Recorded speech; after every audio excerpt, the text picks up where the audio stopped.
மெல்கிசதேக்கின் முறைப்படி நீர் என்றென்றும் குருவே, நீர் என்றென்றும் குருவே.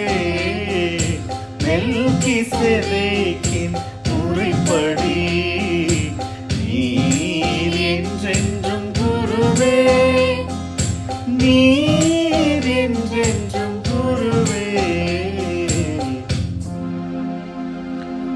ஆண்டவர் என் தலைவரிடம், நான் உம் பகைவரை உமக்கு கால்மனையாக்கும் வரை நீர் என் வலப்பக்கம் வீற்றிரும் என்றுரைத்தார்.